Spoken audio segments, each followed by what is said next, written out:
काफ़ी सारे लोग कह रहे हैं कि 3.68 जो है यूनियन की तरफ से डिमांड आ रही है, जबकि गवर्नमेंट जो है वो 2 पॉइंट समथिंग 1 या 2 के आसपास है। बट अगर कहीं मिडिल ग्राउंड की बात करें तो अप्रॉक्सीमेटली 2.45 जो है फिटमेंट फैक्टर दोस्तों रह सकता है। मैं आपको बताऊंगा इससे क्या सैलरी हो सकती है, ठीक है, वो भी मैं आपको बताऊंगा। नमस्कार दोस्तों, मैं आशा करता हूँ आप सभी लोग अच्छे होंगे। दोस्तों जैसा कि आप जानते हैं मैं गवर्नमेंट जॉब से रिलेटेड सारी नोटिफिकेशन आपके सामने लेके आता हूँ। तो आज जो मैं काफ़ी बड़ा नोटिफिकेशन आपके सामने लेके आया हूँ कि 8th पे कमीशन में लास्ट 1 मंथ में अभी तक क्या हुआ है, क्या स्टाफ और एम्प्लॉयज़ के बीच में सब कुछ सही चल रहा है, जो जेसीएम की मीटिंग हुई थी इस पर क्या फाइनल गवर्नमेंट ने डिसाइड किया है, ठीक है, या फिर जो गवर्नमेंट की तरफ से कमेटी बनी थी जिसमें 3 लोग डिसाइड किए थे गवर्नमेंट ने, क्या वो स्टाफ के जो मेंबर हैं उनको मंजूर है या वो चीज़ नहीं है, क्या उसके प्रॉज एंड कॉन्स हैं, क्या उसके फ़ायदे और नुकसान है, वो सभी मैं आपको बताऊंगा और उसका क्या इम्पैक्ट होने वाला है वो भी हम डिस्कस करेंगे और मैं आपको बताऊंगा कि क्या इसका कंक्लूजन है। तो चलिए दोस्तों इस वीडियो में शुरुआत करते हैं बिना देरी किए। उससे पहले दोस्तों आपसे एक रिक्वेस्ट है कि अगर आपने अभी तक चैनल को मेरे सब्सक्राइब नहीं किया है तो सब्सक्राइब कर लीजिए, ताकि आपके पास लेटेस्ट नोटिफिकेशन जो भी गवर्नमेंट जॉब से रिलेटेड है, इवन 8th पे कमीशन से और भी जो नोटिफिकेशन पेंशन वगैरह से भी आते हैं, तो मैं आपको लेटेस्ट अपडेट करता रहूँगा। तो चैनल को प्लीज़ सब्सक्राइब कर दीजिएगा। तो आइए दोस्तों जानते हैं इस वीडियो में। तो सबसे पहले दोस्तों मैं आपको बताता हूँ कि गवर्नमेंट साइड से लास्ट 1 मंथ में अभी तक क्या क्या डिसाइड हुआ है, ठीक है। तो gazetted notification already issued, government ने ऑलरेडी एक गजेटेड नोटिफिकेशन जारी किया है। गजेटेड नोटिफिकेशन का मतलब होता है कि आपने एक बार नोटिफिकेशन जारी कर दिया है कि 8th पे कमीशन की जो डेट है वो 1 जनवरी 2026 रहने वाली है, तो आप उस डेट को चेंज नहीं कर सकते, ठीक है। 1 जनवरी 2026 रहेगा, मे बी इम्प्लीमेंट होने में थोड़ा टाइम लग सकता है, बट जो उसकी इफेक्टिव डेट रहने वाली है वो 1 जनवरी रहने वाली है। तो ये गजेटेड नोटिफिकेशन गवर्नमेंट ने जारी किया है, ठीक है। ऑफिशियली स्टार्टिंग द प्रोग्रेस भी गवर्नमेंट ने ऑलरेडी स्टार्ट कर दी है, इस पर कमेटी का गठन किया है, ठीक है। जैसे कि देख भी पा रहे हैं आप कि कमेटी का फॉर्मेशन किया है गवर्नमेंट ने और framework and drafting in progress है, ठीक है। जो ड्राफ्ट वगैरह बनाए हैं वो अभी प्रोग्रेस में चल रहे हैं कि कमेटी में कितना फिटमेंट फैक्टर डिसाइड करेगी कमेटी, वो सब अभी प्रोग्रेस में चल रहे हैं। बट एम्प्लॉयज़ की तरफ से भी जो स्टाफ है दोस्तों या जो कमीशन है उसकी तरफ से भी काफ़ी सारे क्वेश्चंस रेज हो रहे हैं कि जल्दी से जल्दी गठन किया जाए, एटलीस्ट कुछ रिलीफ दिया जाए 1 जनवरी 2026 से। तो वो भी मैं आपको बताऊंगा अभी, ठीक है। पहले हम लोग गवर्नमेंट साइड से क्या क्या इम्प्लीमेंट हुआ वो देख लेते हैं, ठीक है। तो यहाँ पे जो दोस्तों थर्ड पॉइंट है, ये थर्ड पॉइंट में इसमें लिखा हुआ है कि discussion initiated on DA merger. DA merger पे भी डिस्कशन इनिशिएट स्टार्ट हो गया है कि डीए मर्जर क्या वो 1 जनवरी 2026 से हो जाएगा, ठीक है। इस पर भी ऑलरेडी डिस्कशन चल रहा है कि 1 जनवरी 2026 से क्या जो एग्जिस्टिंग डी है उसको गवर्नमेंट बेसिक सैलरी में मर्ज करने वाली है। ऐसे भी क्वेश्चन उठने लगे हैं, लोकसभा और राज्यसभा में भी ये बातें पूछी गई है। इस पर भी दोस्तों मैंने वीडियो बनाया था, आप वो वीडियो भी जाके आई बटन पे देख सकते हैं चाहे तो, ठीक है। पे matrix revision and pension reforms की बात चल रही है, बिकॉज पेंशनर्स जो है उनको ऑलरेडी 50% की पेंशन मिलती है, तो उस पर भी रिफॉर्म की बात चल रही है, क्योंकि उनको आजीविका चलाना भी दोस्तों काफ़ी आसान हो जाएगा अगर पेंशन रिफॉर्म होती है तो उस पर भी एक काफ़ी अच्छा डिस्कशन चल रहा है। और उसके अलावा budget impact analysis under way, जो बजट है दोस्तों फरवरी या मार्च में जो कि 2026 का बजट डिसाइड होता है, ठीक है, उस बजट से भी काफ़ी चीज़ें क्लियर हो जाएगी कि कितना बजट आता है, कितना उसमें गवर्नमेंट्स के एम्प्लॉयज़ को कितना फंड उससे मिलता है, तो उससे भी बहुत जल्दी पिक्चर क्लियर होने वाली है, ठीक है। और पॉजिटिव क्लैरिफिकेशन मिलने वाला है, pension revision will be included, ठीक है। और दोस्तों जो इसके अलावा लास्ट पॉइंट है इसमें लिखा है कि positive clarification pension revision will be included. जी हाँ बिल्कुल दोस्तों, अभी रिसेंट में ही कुछ दिनों पहले, 2 दिन पहले ही आई थिंक, गवर्नमेंट ने लोकसभा में एक बहुत बड़ा नोटिफिकेशन जारी किया था जिसमें उन्होंने कहा था कि 69 lakh 69 point something may be 7 lakh जो एम्प्लॉय हैं, सॉरी जो पेंशनर्स हैं, उनको 8th पे कमीशन में इंक्लूड किया गया है।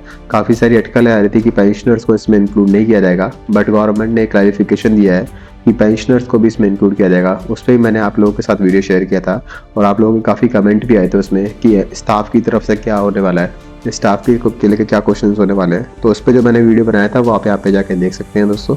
उसके अलावा स्टाफ की तरफ से क्या प्रॉब्लम्स आ रही है या स्टाफ की क्या डिमांड है वो भी मैं आपको इस वीडियो में बताने की कोशिश करूँगा। तो चलिए जानते हैं दोस्तों।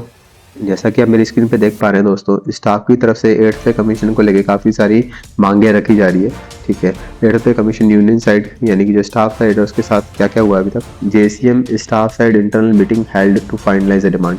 एक जेसीएम जो मीटिंग हुई थी, ठीक है, वो ऑलरेडी हो चुकी है अपनी डिमांड्स को फाइनलाइज करने के लिए। उनकी जो की डिमांड है दोस्तों यहाँ पे स्टाफ की तरफ से वो ये है कि हायर फिटमेंट फैक्टर, ठीक है, फिटमेंट फैक्टर हायर होना चाहिए, ठीक है। फिटमेंट फैक्टर जो है वो उनकी काम, मैं आपको बताऊंगा कि कितना फिटमेंट फैक्टर ये एक्सपेक्ट कर रहे हैं। उसके अलावा स्टाफ की तरफ से ये भी डिमांड है कि डीए भी मर्ज होना चाहिए, ठीक है, जो बेसिक सैलरी है उसमें डीए को मर्ज किया जाना चाहिए, ठीक है। इम्प्रूव प्रमोशन रूल्स और प्रमोशन रूल जो है उस पर भी काफ़ी इम्प्रूवमेंट होना चाहिए। जनरली गवर्नमेंट सेक्टर में इतनी जल्दी प्रमोशंस वगैरह नहीं होते हैं, तो स्टाफ की तरफ से भी ये डिमांड है कि प्रमोशन रूल्स जो है उसको भी इम्प्रूव किया जाना चाहिए, ठीक है। और उसके अलावा स्टाफ की तरफ से एक डिमांड ये है कि request submitted for early meeting with finance ministry. एक रिक्वेस्ट भी स्टाफ की तरफ से दे दी गई है, जिस पर मैंने आपके सामने डिटेल वीडियो बनाया था कि स्टाफ की तरफ से एक रिक्वेस्ट भेजी गई है कमीशन को, फाइनेंस मिनिस्ट्री को भेजी गई है कि हम लोग के साथ एक मीटिंग कंडक्ट करें, यानी स्टाफ और यूनियन की तरफ से एक मीटिंग कंडक्ट होगी फाइनेंस मिनिस्ट्री के साथ, ठीक है। और मेनली ये न्यूज़ में निकल के आ रहा है कि 3.68 फिटमेंट फैक्टर और हायर मिनिमम पे की स्टाफ की तरफ से डिमांड की जा रही है, यानी कि इनकी तरफ से ऐसी डिमांड है कि फिटमेंट फैक्टर 3 से ज़्यादा होना चाहिए।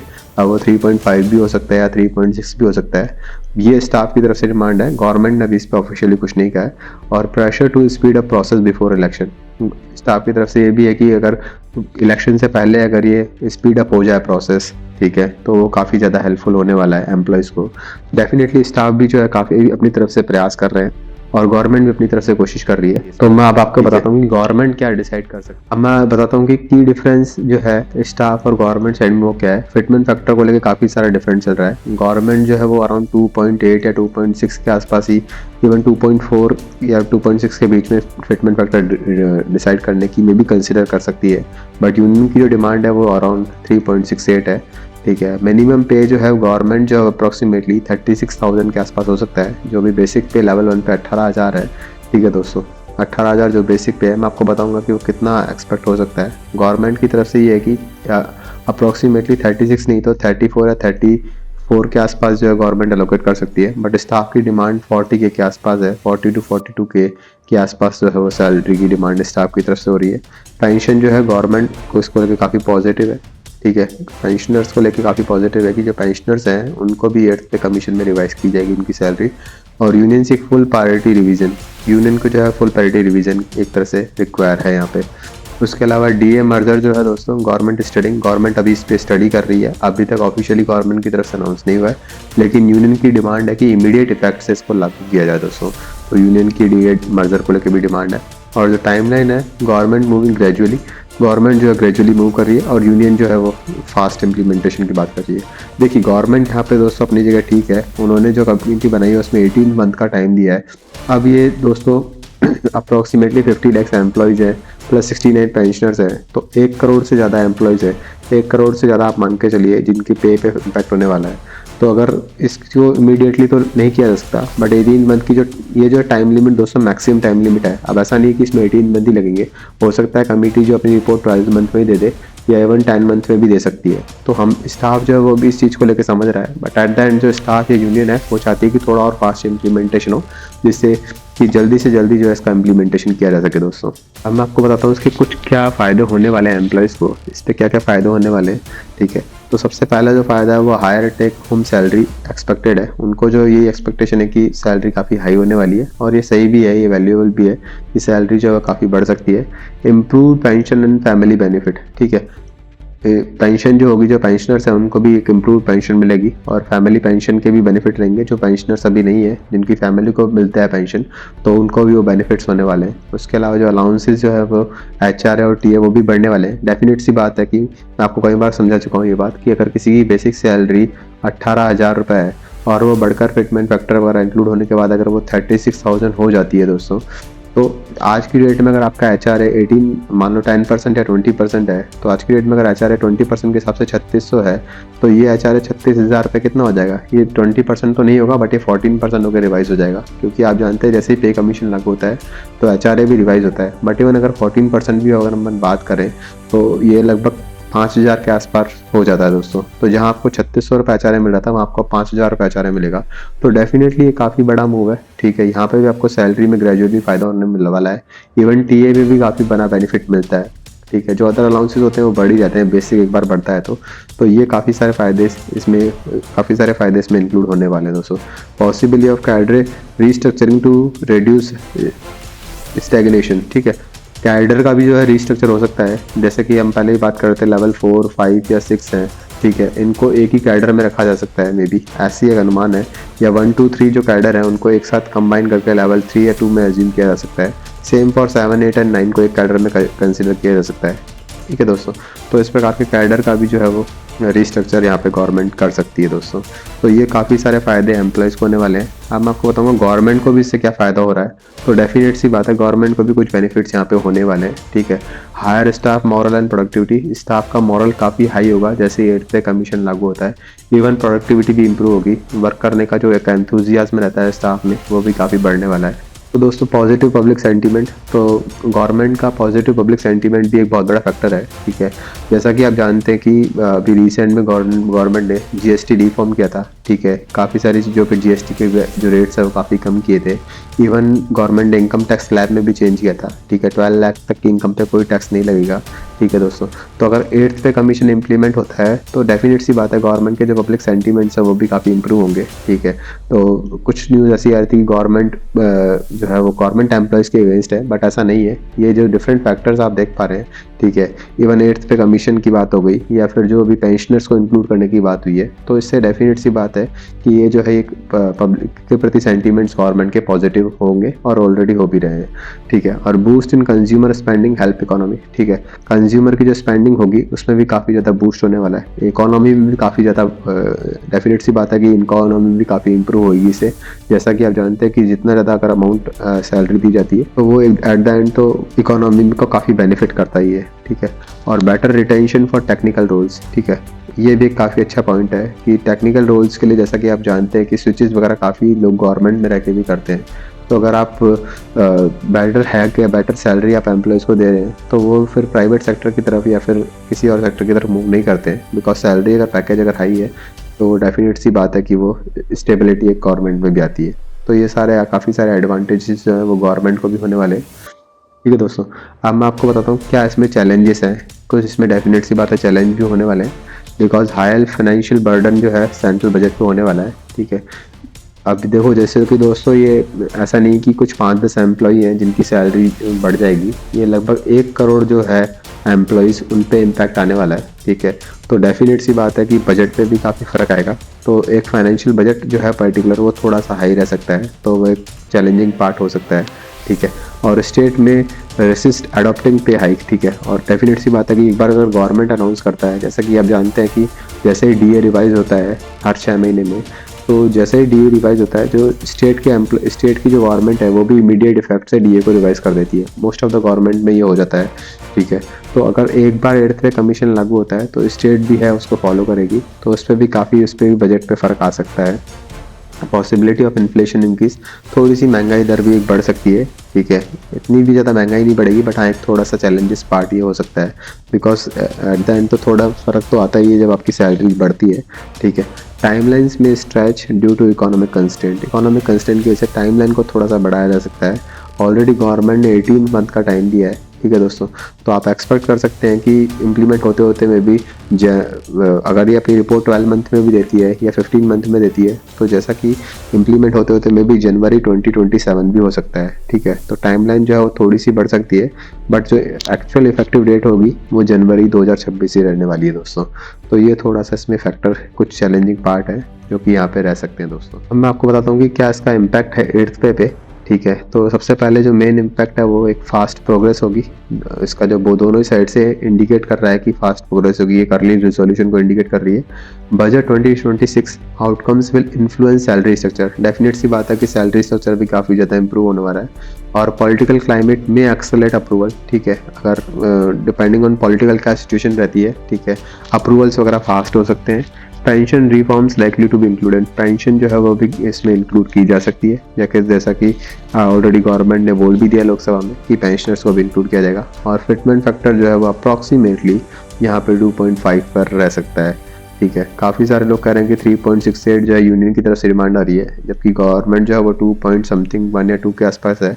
बट अगर कहीं मिडिल ग्राउंड की बात करें तो अप्रॉक्सीमेटली 2.45 जो है फिटमेंट फैक्टर दोस्तों रह सकता है। मैं आपको बताऊंगा इससे क्या सैलरी हो सकती है, ठीक है, वो भी मैं आपको बताऊंगा। तो दोस्तों से कंक्लूजन में जाने से पहले मैं आपको बता देता हूँ कि क्या 8वें वेतन आयोग में कितनी सैलरी जो है वो बढ़ सकती है दोस्तों। ये मैंने डिफरेंट लेवल के हिसाब से सैलरी डिसाइड की है, ठीक है। लेट्स सपोज अगर कोई एम्प्लॉई है अगर लेवल 12 पे है और आज की डेट में अगर उसकी सैलरी 78,800 है, तो इसमें अगर डी आज की डेट में 58% है, ठीक है, तो जो ये सैलरी का डी है 45,000 के आसपास होता है। तो टोटल ग्रॉस सैलरी जो है दोस्तों वो आज की डेट में 1,24,000 है दोस्तों। आई वुड नॉट से ग्रॉस सैलरी, ये बेसिक प्लस डीए का मर्जर है, ठीक है। इसमें एचआरए और टीए वाले अलाउंसेस इंक्लूडेड नहीं है दोस्तों। तो 1,24,000 रुपये की जो सैलरी है वो आज की डेट में लेवल 12 एम्प्लॉय की है। तो जब फिटमेंट फैक्टर लागू होगा तो मेरे अकॉर्डिंग ये लगभग सैलरी 1,80,000 रुपये हो सकती है दोस्तों। जी हाँ बिल्कुल, काफ़ी सारे ऐसे अनुमान है कि 3.68 फैक्टर रहेगा तो सैलरी लगभग 2 लाख 2.25 लाख हो जाएगी। बट इतना ज़्यादा करना हर एक एम्प्लॉय के लिए पॉसिबल भी नहीं है। तो लगभग जो सैलरी में बढ़ोतरी है वो लगभग 40 से 50,000 का ये फर्क दोस्तों यहाँ पे आ सकता है। उसके अलावा जो एचआरए है वो अलग रहेगा, एचआरए वाला फैक्टर अलग रहेगा, पीए वाला फैक्टर जो वो अलग रहेगा। और भी गवर्नमेंट हो सकता है कुछ और नए फैक्टर इनिशिएट कर दे, लाइक जैसा कि अभी आ रहा था न्यूज़ में कि मेडिकल हेल्थ को लेके भी कुछ अलाउंसेस गवर्नमेंट की तरफ से दिए जा सकते हैं। तो वो जो फैक्टर रहेंगे वो अलग रहने वाले हैं अदर देन दीज फैक्टर्स, ठीक है दोस्तों। तो ये फैक्टर है, तो इसके हिसाब से जो सैलरी अप्रॉक्सीमेटली 1,80,000 रुपये के आसपास होती है। सेम फॉर डिफरेंट लेवल्स के लिए डिफरेंट सैलरी है, ठीक है, जो कि यहाँ पे मैंने आपको बताई है। अगर किसी को ये स्क्रीनशॉट चाहिए या इमेज चाहिए तो वो भी मेरे से रीच आउट कर सकता है, मैं ये शेयर कर दूंगा, आप मुझे कमेंट कर दीजिएगा। अब मैं दोस्तों इसके कंक्लूजन पे आता हूँ। तो जैसा कि हमने देखा कि लास्ट 1 मंथ में दोनों साइड से क्या क्या डिस्कशन हुए हैं, तो इसी हिसाब से मैं आपको may be next time last 3 month का भी आपको रिवीजन करके बताऊंगा कि क्या उसकी तरफ से इम्पैक्ट आए हैं और क्या उसमें चैलेंजेस आए हैं। तो वो मैं आपको अपने आने वाले वीडियो में बताने वाला हूँ। तो अभी मैं कंक्लूजन पे आपको ले चलता हूँ। निष्कर्ष ये है कि दोनों साइड से एक्टिवली वर्क हो रहा है लास्ट 1 मंथ में, पॉजिटिव मूवमेंट सभी को दिख रहा है, ठीक है। और agreement on need for early implementation, एक एग्रीमेंट भी बहुत जल्दी हो सकता है कि इसको जल्दी से जल्दी इम्प्लीमेंट किया जा सके, या फिर मे बी डीए मर्जर पे भी एक जल्दी से कोई अपडेट आ सकता है कि गवर्नमेंट इनिशियल रिलीफ देने के देकर एटलीस्ट डीए मर्ज कर दे, जिससे कि थोड़ा रिलीफ गवर्नमेंट एम्प्लॉयज को मिल जाए। Some gaps remains, fitment factor pension फॉर्मूले पे थोड़े गैप अभी रह रहे हैं, ठीक है, बट उन पे भी सॉर्ट आउट होने का जल्द से जल्द प्लान है।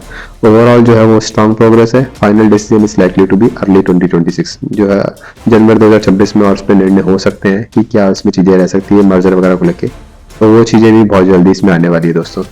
तो ये सब मेरे हिसाब से था दोस्तों। अगर आपको कोई डाउट है, कोई आप कमेंट है, तो आप मुझे कमेंट कर सकते हैं, ठीक है। आपके क्या व्यूज है इसको लेके वो भी आप मुझे कमेंट करके बता सकते हैं।